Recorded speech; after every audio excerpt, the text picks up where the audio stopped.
Boa noite a todos. Sejam bem-vindos. Essa semana estamos na nossa Semana Ramatiz, uma semana toda de palestras baseadas no universalismo pregado por Ramatiz. Ramatiz é um mentor e dirigente espiritual dessa casa.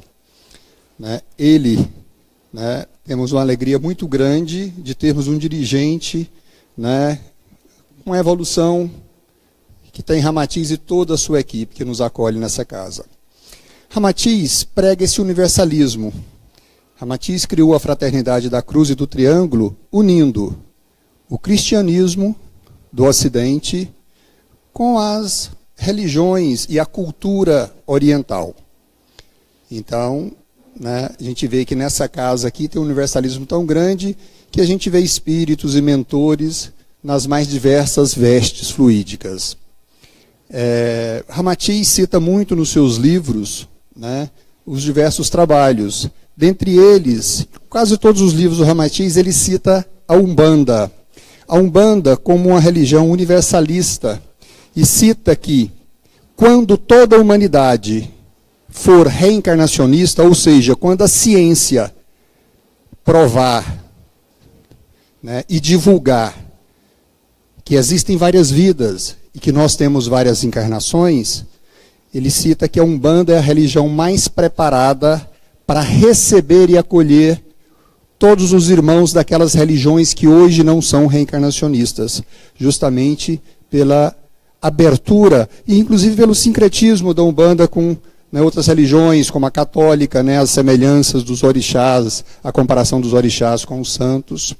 E para dar a palestra de hoje, com o tema Somos Filhos do Mesmo Pai, nós convidamos um palestrante, meu irmão e amigo Luiz Fernando, que ele é do Centro Espiritualista de Umbanda Pai Joaquim de Angola, que é uma casa que tem um excelente, vamos dizer assim, um trabalho conjunto com o Ramatiz. Há 3 anos atrás foi feito lá um seminário sobre Ramatiz. Nós temos alguns trabalhadores dessa casa que são palestrantes lá.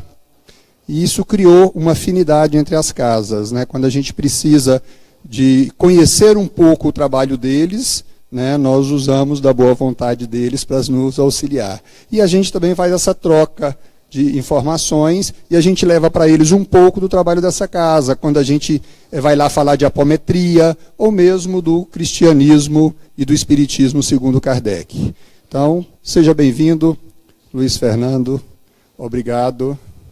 E que os mentores te iluminem para você fazer uma excelente palestra. Boa noite a todos. Que a paz do Mestre Jesus esteja em nossos corações e nossas mentes hoje e sempre.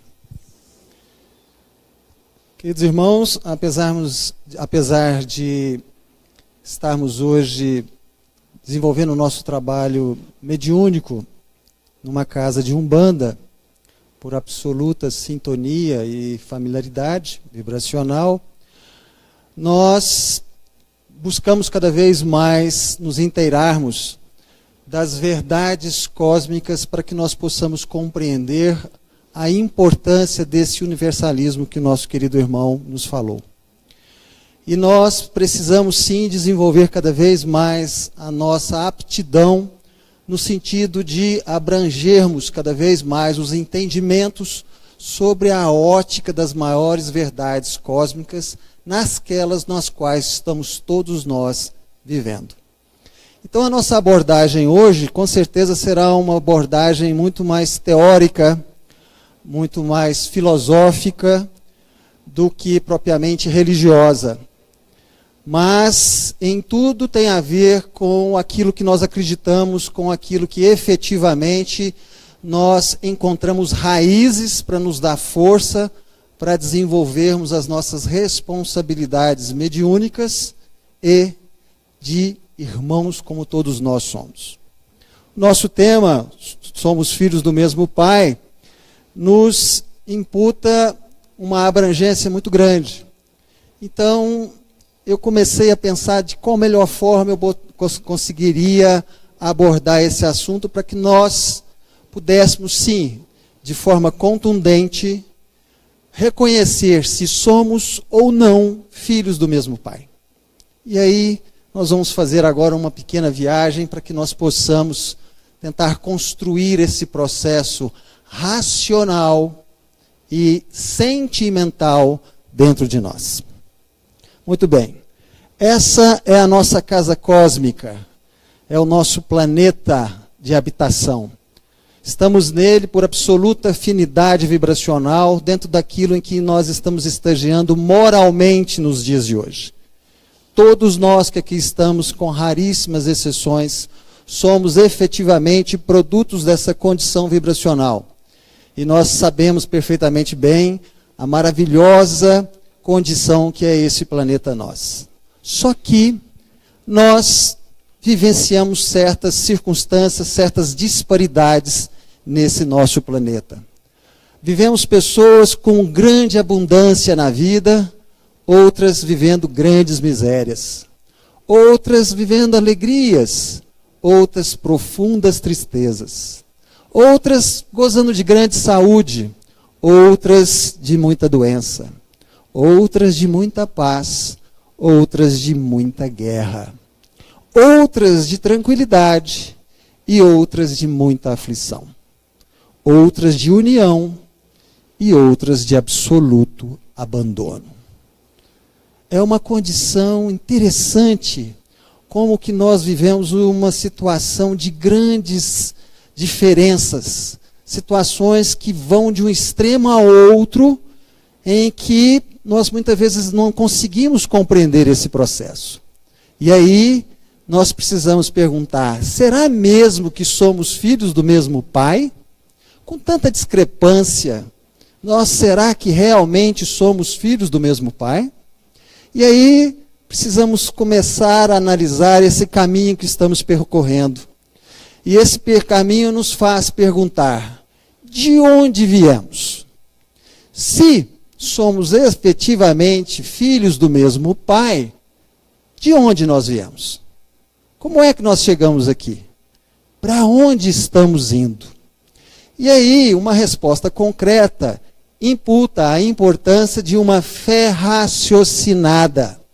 Aquela fé que nós passamos pelo crivo da nossa razão, pela nossa inteligência e pelos nossos sentimentos, pelas nossas emoções. E é exatamente construindo o patamar de entendimento desses processos da vida sobre uma fé raciocinada, independente do segmento religioso que possamos estar professando, é que nós vamos cada vez mais nos habilitando para avançar. E aí, eu fui buscar nas 4 teorias da criação o gancho para que a gente pudesse realmente tentar entender de onde nós viemos. Nós temos a teoria do criacionismo, a teoria do evolucionismo, a teoria do design inteligente e a teoria do princípio espiritual. O que elas nos falam? A teoria do criacionismo, é uma teoria judaico-cristã e foi criada no século XVII. Né? Ela fala que a criação do mundo ocorreu exatamente no dia 23 de outubro de 4004 a.C. Não existia nada. E no dia 23 de outubro de 2004 a.C., bum, apareceu a Terra. Fala mais. Ela interpreta literalmente a Bíblia e nega a evolução humana. Fala que Deus é a causa da existência de tudo. E fala que Deus criou todas as criaturas da forma que se encontram hoje. Interessante isso, né? A gente pensa, mas será que nos dias de hoje isso ainda tem validade? Tem. Muita gente trabalha nesse sentido. Mas vamos seguir. Vamos falar da teoria do evolucionismo. Ela se estruturou, na realidade, no século XVI, mas foi no século XVII, 1859, com a aparição do livro A Origem das Espécies, de Charles Darwin, que ela realmente se estruturou. Né? Ela tem a base na ciência, na cosmologia, na geologia, na arqueologia e na antropologia. Fala que a criação do mundo ocorreu com a teoria do Big Bang. O que é a teoria do Big Bang? Aquela teoria que o universo está em constante expansão. Ou seja, uma estrela como o Sol, ela tem um tempo de vida útil. O nosso Sol, 10 bilhões de anos. Ele já viveu 5 bilhões. Segundo os cientistas, ele ainda tem um estoque de 5 bilhões de gás hélio para continuar queimando. Quando ele acaba, essa estrela explode. Quando ela explode, ela gera um monte de sóizinhos. E esses sóizinhos também geram fragmentos, que são os planetas, gerando desta forma um sistema como o nosso sistema solar. Então, segundo eles, a criação do mundo ocorreu através do Big Bang, né? Se você fizer um processo inverso dessa expansão do universo, se você for voltando a um ponto em que ele começa. Fala também que a Terra é um fragmento da criação do Sol, e a Terra tem mais ou menos 4 bilhões e meio de anos, né?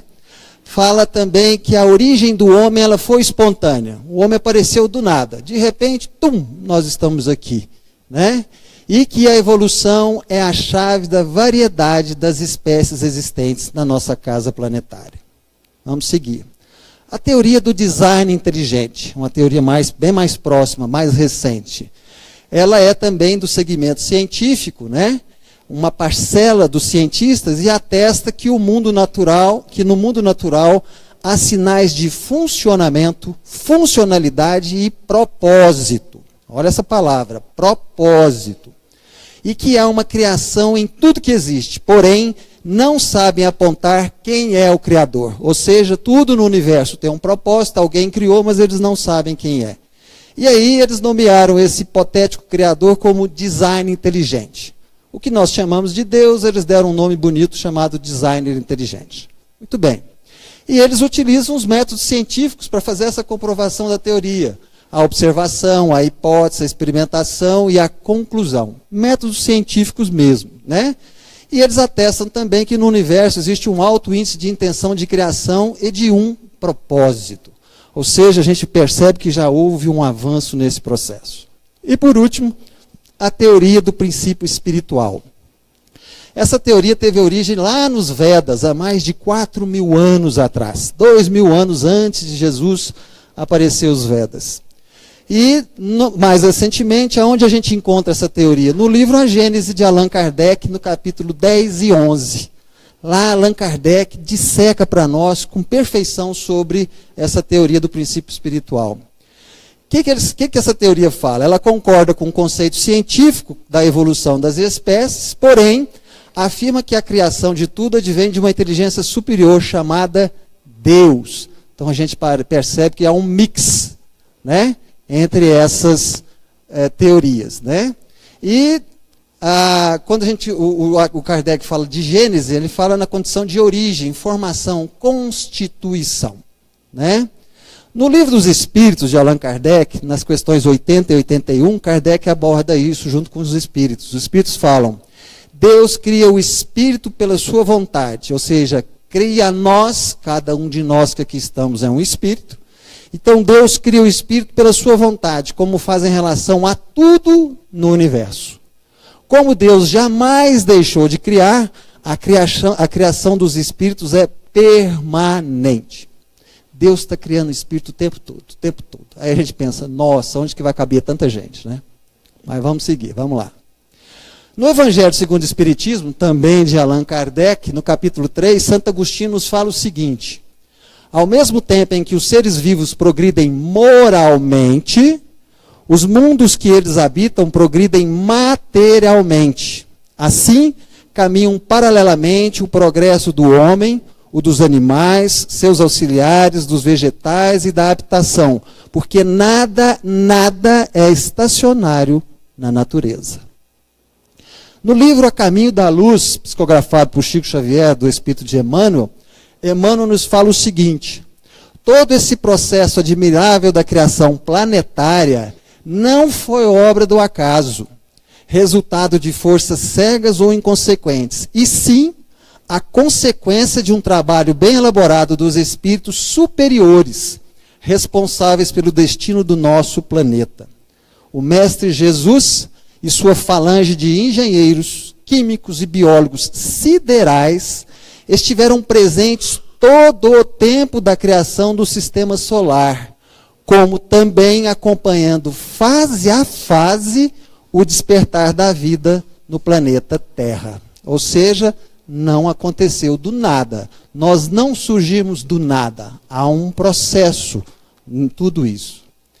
No livro No Mundo Maior, psicografado por Chico Xavier, do espírito de André Luiz, aliás, as obras de André Luiz são fantásticas, né? André Luiz nos fala que não somos criações milagrosas, destinadas ao adorno de um paraíso de papelão. Somos filhos de Deus e herdeiros dos séculos, conquistando valores de experiência em experiência, de milênio a milênio. E aí a gente está vendo um propósito em tudo que nós somos. Vamos seguir. E aí, vamos tentar entender melhor como é que é o princípio espiritual. O que que ele fala? Ele fala que existe Deus, né, que é o Criador, e que de Deus saem duas gêneses, duas vertentes de criação. Uma é a gênese orgânica, que gera o princípio material, que gera corpos, gera os corpos. E a outra é a gênese espiritual, o princípio inteligente, que gera a essência desses corpos. E é exatamente nesse processo em que ela se interage toda, que nós vamos encontrar a tríade do Pai, Filho e Espírito Santo. Aquela que a Igreja Católica tentou acoplar, né, mas que na realidade ela tirou do Vedas, em que ele colocou o Pai, o Filho e o Espírito Santo dentro de uma cruz, mas a quarta ponta fica manca, quando na realidade o correto seria o Pai, o Filho e o Espírito Santo num triângulo perfeito. E esta tríade nada mais é do que a representação do que nós somos, das nossas origens, de como nós chegamos aqui. Então, lá no Livro dos Espíritos, de Allan Kardec também, na questão 540, a espiritualidade afirma o seguinte: é assim que tudo serve, que tudo se encandeia na natureza, desde o átomo primitivo até o arcanjo, pois ele sempre começa pelo átomo. E aí aqui a gente está vendo uma cadeia evolutiva.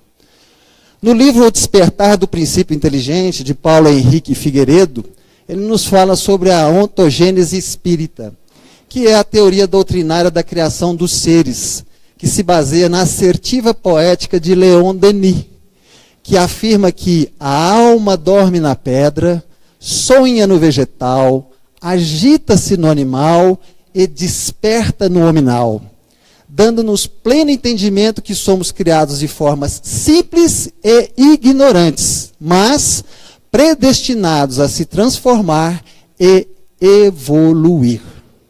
Ou seja, o propósito é evolução. Então, para a gente entender melhor, nós temos lá Deus Criador, que dele sai a gênese orgânica, o princípio material, que constrói os reinos. E a outra gênese, a gênese espiritual, o princípio inteligente, que dá essência a esses reinos. Então vamos tentar entender melhor.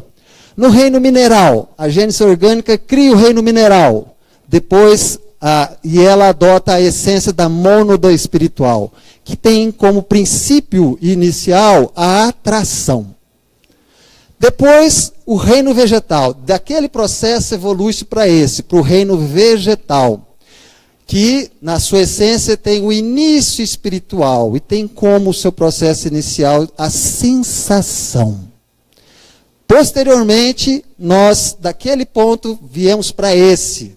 E, no reino animal, nós temos o princípio inteligente, que tem como a condição básica o instinto. Seguindo, nós chegamos no hominal, que é o momento em que nós temos a nossa alma. Nesse ponto, nós temos o pensamento contínuo, o livre e o livre-arbítrio. O pensamento contínuo e o livre-arbítrio. E seguindo essa cadeia, nós vamos chegar na condição angelical, que tem na sua condição de essência a ânima, e tem como propósito maior a angelitude. É uma cadeia evolutiva, onde nós utilizamos um corpo e uma essência. No livro Evolução em Dois Mundos, André Luiz, de André Luiz, psicografado por Chico, ele fala o seguinte: que quando nós chegamos nessa condição hominal, ou seja, o planeta foi criado de bilhões de anos, só para esfriar a Terra levou 1 bilhão de anos. Passou-se a ter a vegetação, com o tempo criou-se uma condição dos animais, para depois chegar aos animais. Para a gente chegar nessa condição aqui, nós levamos 1 bilhão e 500 milhões de anos para chegar até aqui. É um tempinho.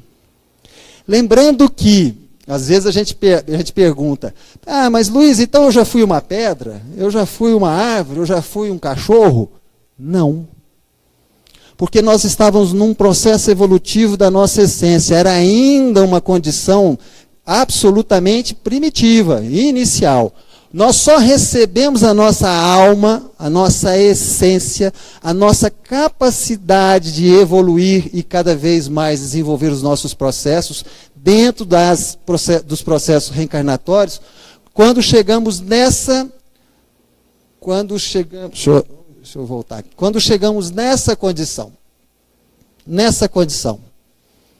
E aí, até hoje, nós não encontramos nenhuma literatura psicográfica que nos fala o que acontece nesse exato momento, dessa condição animal para o hominal. Mas que ela acontece, ela acontece. Com certeza, em algum momento, nós vamos ter já a capacidade de compreender isso. Mas até agora, a espiritualidade não nos passou. Mas é exatamente nesse momento que a gente fala que Deus cria espíritos. Ou seja, os espíritos não nascem do nada. Não é Deus que dá a sua varinha de condão e arrumei um espírito. Não. Ele cria todo um processo de corpos e de essência para que em um determinado momento ele construa a condição realmente básica para que nós possamos desenvolver esse processo. Aqui nós nos tornamos espíritos reencarnantes. E esse processo é o processo que, quando a gente sai do hominal para chegar no angelical, nós desenvolvemos o processo evolutivo corporal e moral, porque estamos evoluindo, tanto em termos de corpo, quanto de alma. Nessas milhares e milhares de encarnações que nós já vivemos. Então a gente percebe esse processo como um processo de uma caminhada maravilhosa, em que todas as experiências que nós vamos vivenciando a cada reencarnação, nós vamos adquirindo conhecimentos e aprimorando essa nossa capacidade, mesmo que em determinadas reencarnações nós tenhamos processos dificílimos de resgates kármicos. Muito bem. Se o princípio espiritual é o nosso processo de criação, por que tantas diferenças? Por que existem tantas diferenças no mundo? Por causa da gênese orgânica que gera o corpo e da gênese espiritual que gera a essência. Porque elas geram diversidade. Diversidade. Então, a diversidade do corpo e a diversidade da essência geram o quê? Universalismos. Verdadeiros universos. Dentro do corpo e dentro da essência. E aí, a gente tem, por exemplo, o universalismo de raça, a quantidade de raças que existe.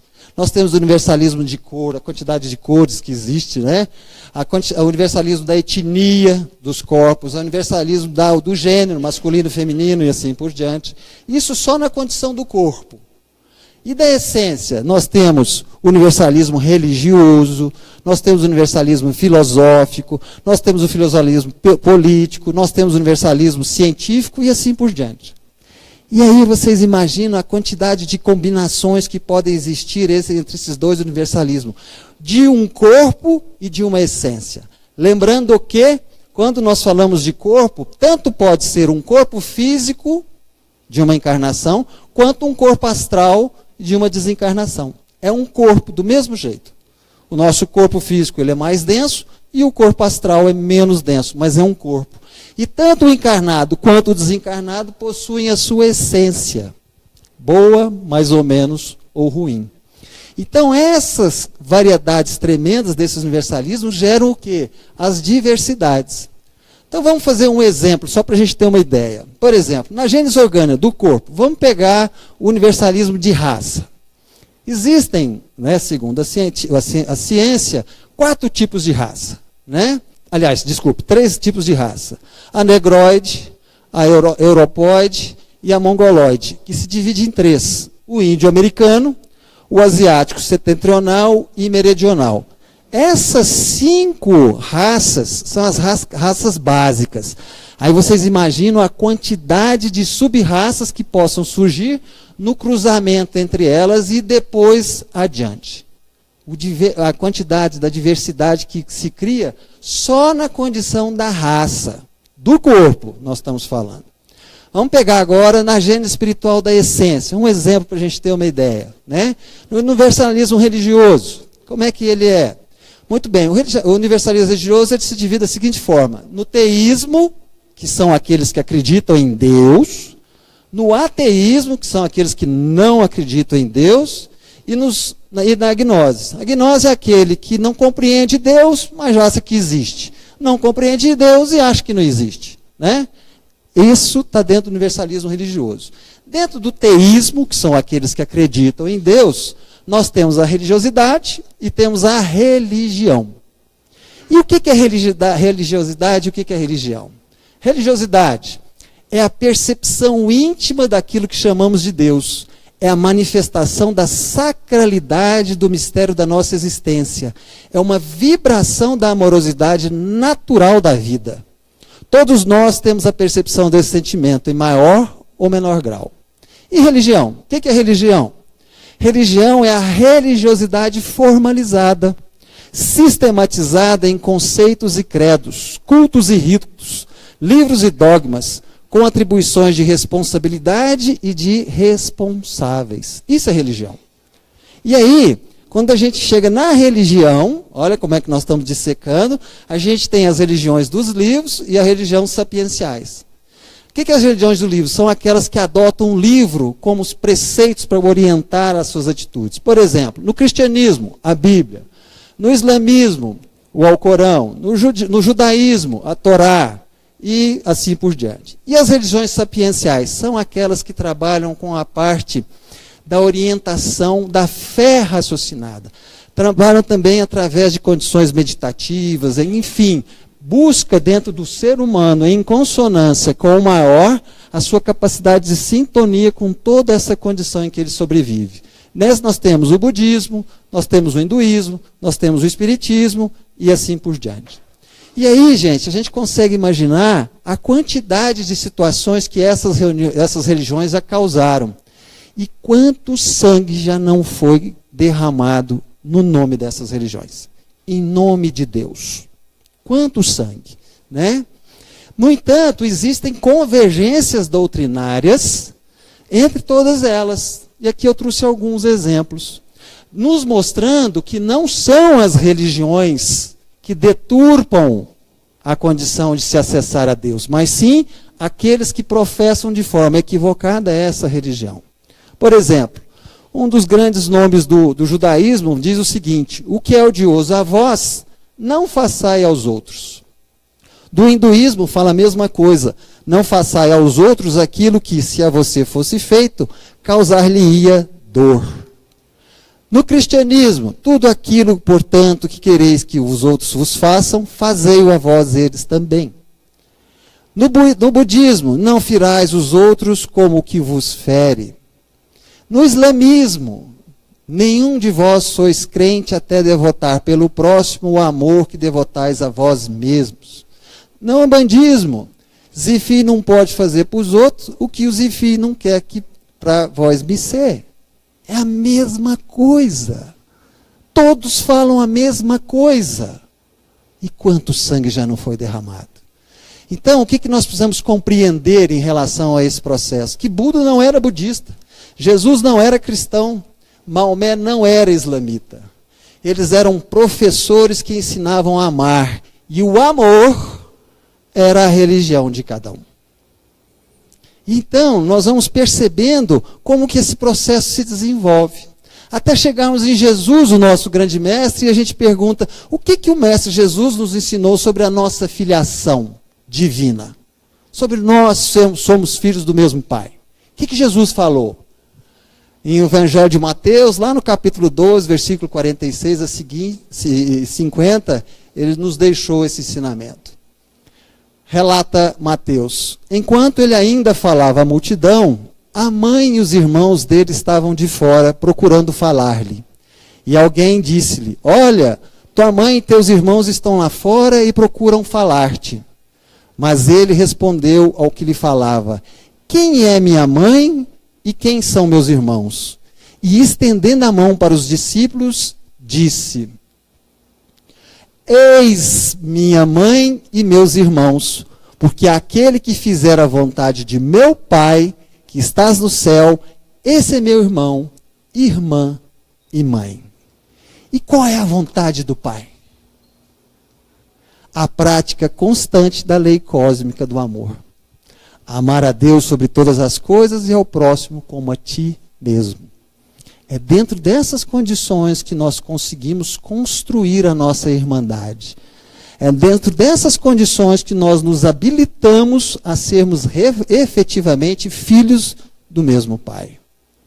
E aí nós entramos em determinados pontos em que a imaturidade, a inocência, a ignorância nos leva a determinados pontos que nós acreditamos. E que esse processo, né, do princípio espiritual nos mostra certas realidades que às vezes é dura, que não era bem o que a gente queria entender e conhecer, mas são as realidades. E muitas vezes a gente encontra por aí, né? Jesus vai voltar. Será? Não, Jesus não vai voltar. Eu já quase apanhei num dia que eu afirmei isso, viu, gente? Mas não vai voltar. E em cima desse raciocínio, dessa fé raciocinada que nós estamos desenvolvendo aqui, existe claramente uma resposta para isso. Querem ver? Dentro das duas Gênesis. Dentro das duas Gênesis. Qual que é a diferença entre esse Jesus de Nazaré e Jesus Cristo?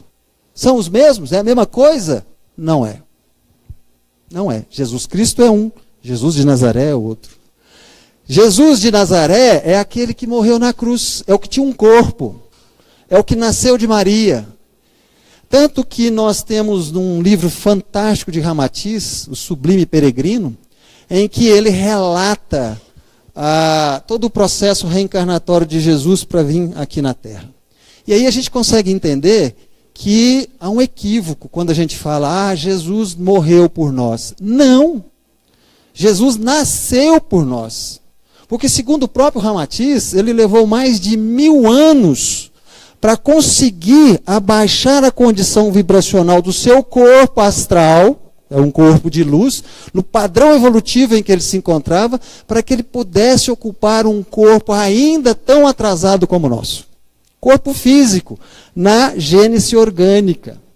É como se nós tivéssemos o nosso corpo e fôssemos fazer um trabalho de caridade lá na comunidade das baratinhas. O nosso corpo é muito mais complexo que de uma barata, mas nós vamos fazer a caridade. E aí nós vamos fazer um processo de rebaixamento vibracional para que a gente possa ocupar o corpo de uma baratinha e lá fazer o processo caridoso. Foi isso que Jesus fez por nós. Então Jesus, enquanto gênese orgânica, na condição do seu corpo, que ele precisava de um corpo para poder deixar o que deixou, ele na realidade sofreu, porque sofrimento é moral, né? Dor é física, ele sofreu para reencarnar, para desencarnar foi um alívio. Foi um alívio. Essa que foi a realidade. Ele sentia dor na hora do seu desencarnar? Claro, ele tinha um corpo físico como o nosso. Mas ele não tinha sofrimento, porque moralmente ele não sofria por tudo aquilo que fizeram por ele. Então, não. Jesus de Nazaré não vai voltar, porque nós sabemos que tudo evolui. E esse corpo que nós estamos utilizando hoje, ele vai deixar de existir. Né? Aquela velha história que todo mundo às vezes esquece, mas que todo mundo sabe. Todos nós vamos morrer. Todos nós. Não tem um aqui nessa sala que vai salvar. E que ótimo, porque é o nosso processo evolutivo. Então, o Jesus de Nazaré não vai voltar. Mas e o Jesus Cristo, que é a gênese espiritual, que é a essência do Jesus de Nazaré? Ele não vai voltar porque ele não foi. A boa nova, o evangelho de Jesus, principalmente as boas aventuranças, né, que está no Sermão da Montanha, estão até hoje conosco. Jesus utilizou um corpo para poder nos deixar a sua mensagem. E é a mensagem, a essência que Jesus nos deixou, que está conosco até hoje. Nós só não praticamos. Mas a mensagem está aí, até hoje, intacta, apesar das guerras e do sangue já derramado. Intacta. Então, Jesus não vai voltar, porque não foi.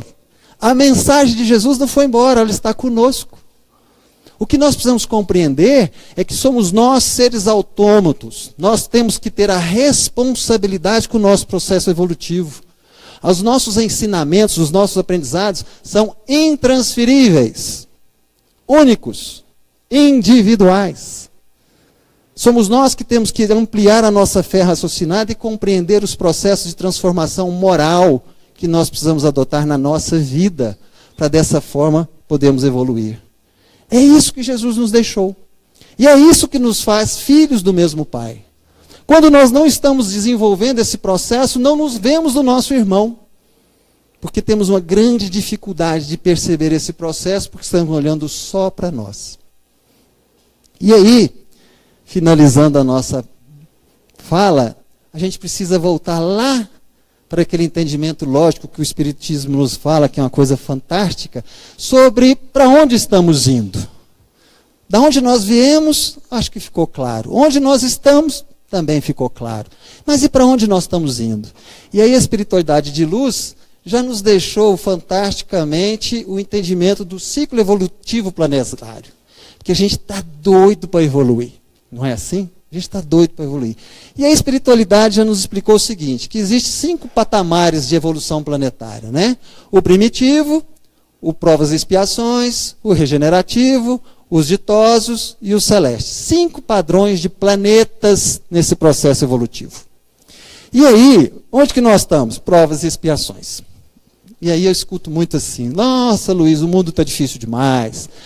Muito complicado. Pelo amor de Deus, viver está muito difícil, sobre todos os aspectos. Né? E o que você quer então? Eu quero ir para o mundo de regeneração. Lá é o meu lugar. É lá que eu vou ser feliz. É lá que eu vou me encontrar. Eu preciso ir para lá. Aliás, eu já mereço ir para lá, porque eu estou padecendo tanto que você não tem uma ideia.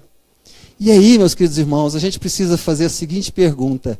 Qual é o padrão vibracional de um planeta de regeneração?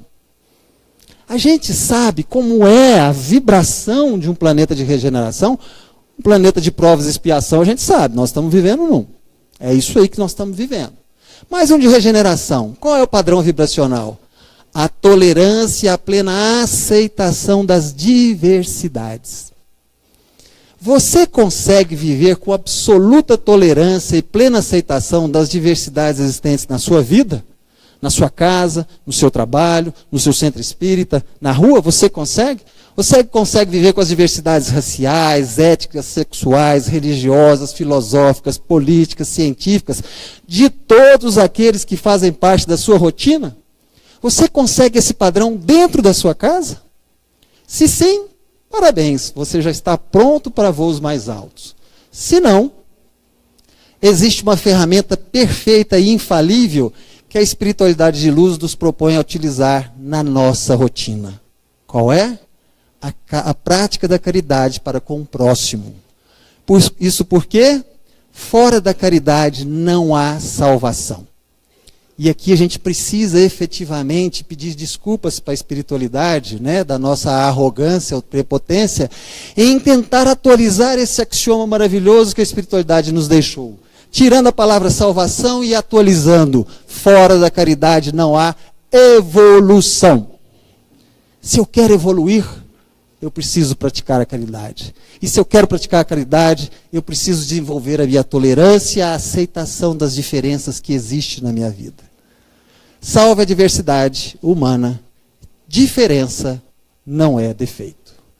Muito obrigado pela atenção. Que o Mestre Jesus nos abençoe hoje e sempre. Uma boa noite a todos.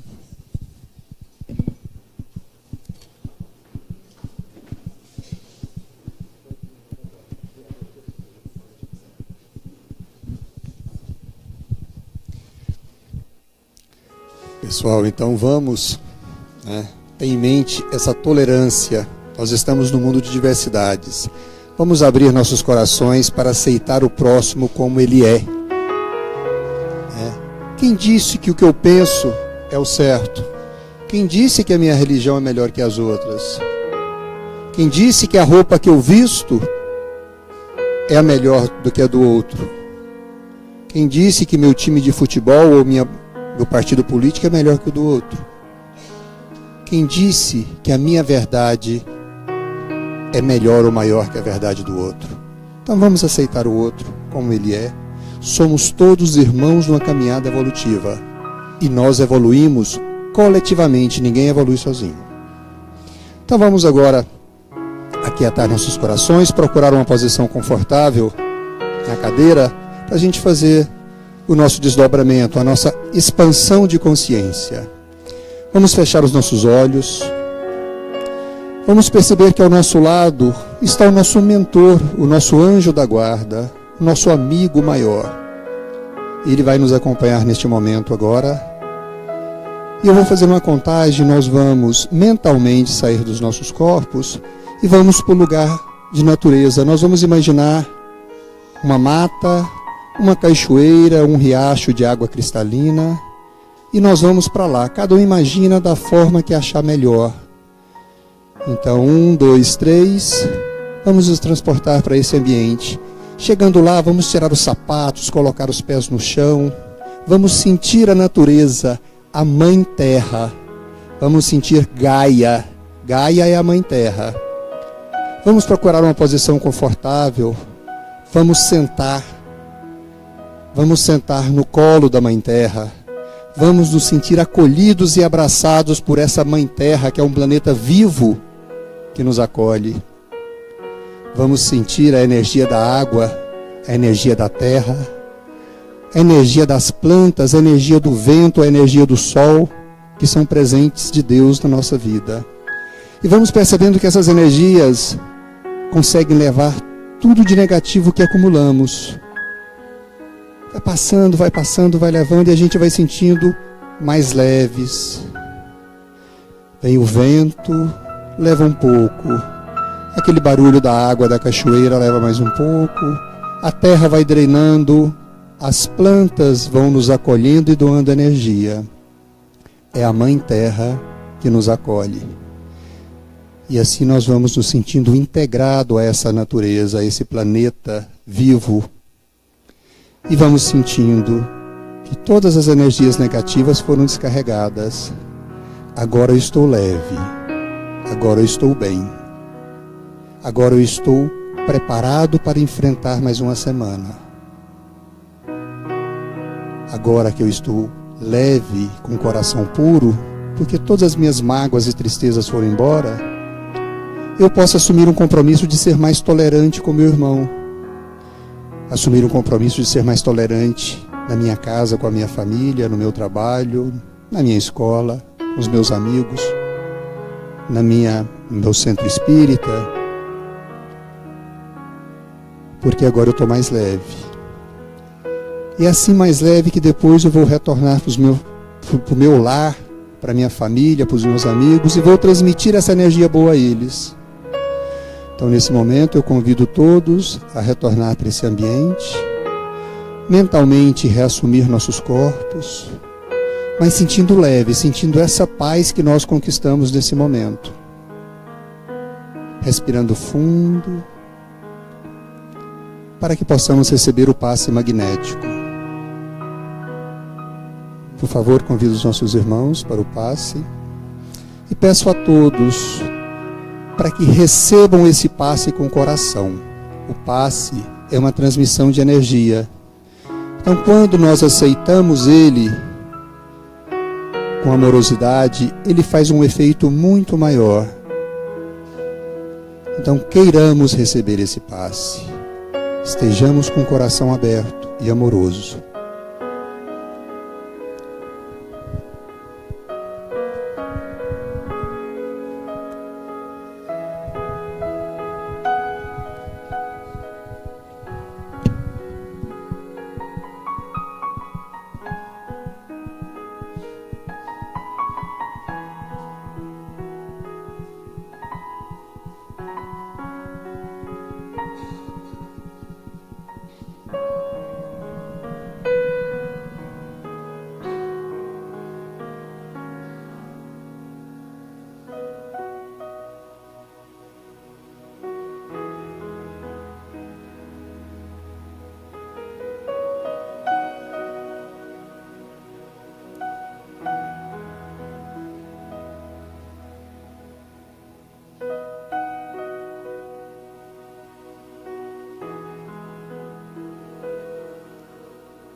Enquanto nossos irmãos terminam o passe magnético, vamos relembrar a importância do culto no lar.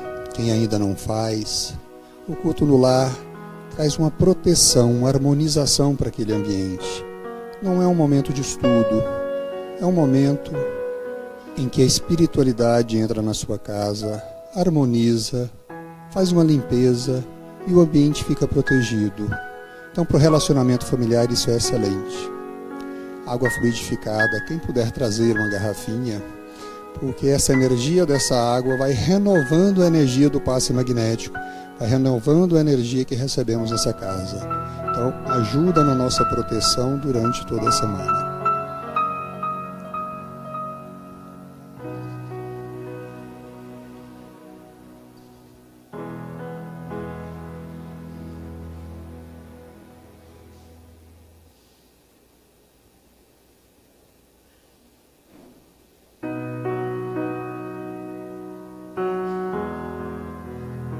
Certa vez um repórter perguntou ao Dalai Lama. O Dalai Lama hoje é o principal líder budista no mundo, e fez uma pergunta maliciosa para ele, dizendo assim: Senhor Dalai Lama, qual a melhor religião do mundo? O repórter, óbvio, esperava uma resposta dele, que é um líder budista, que seria o budismo, uma das religiões mais antigas do mundo. Ele parou, pensou e deu um sorriso e respondeu: a melhor religião do mundo é aquela que te transforma numa pessoa melhor. Então cada um tem uma opção religiosa, se encaixa naquela religião. Se aquilo está fazendo bem para ele, parabéns, que bom. Que bom que ele está se transformando numa pessoa melhor dentro daquela religião. Então isso nos alerta para essa tolerância religiosa necessária no mundo hoje. Quantas guerras, entre aspas, santas a humanidade teve. Falar que fazer uma guerra em nome de Deus é uma ironia, mas é a intolerância religiosa que provoca isso. Então, dentro desse universalismo pregado por Ramatiz, que cada um encontre o seu caminho de se aproximar de Deus, dentro da sua religião, dentro das suas expectativas, dentro da sua própria crença. Vamos então elevar nossos pensamentos, agradecer aos mentores da casa esse acolhimento, Ramatiz e toda a sua equipe, que nós possamos retornar em segurança aos nossos lares, com uma paz imensa em nossos corações, protegidos e com muita tolerância para a aceitação do próximo, para amarmos o próximo como ele é. Agradecer ao nosso palestrante e pedir também a proteção espiritual para ele, que tanto nos ajudou hoje com esclarecimentos. Que assim seja, que Jesus nos acompanhe.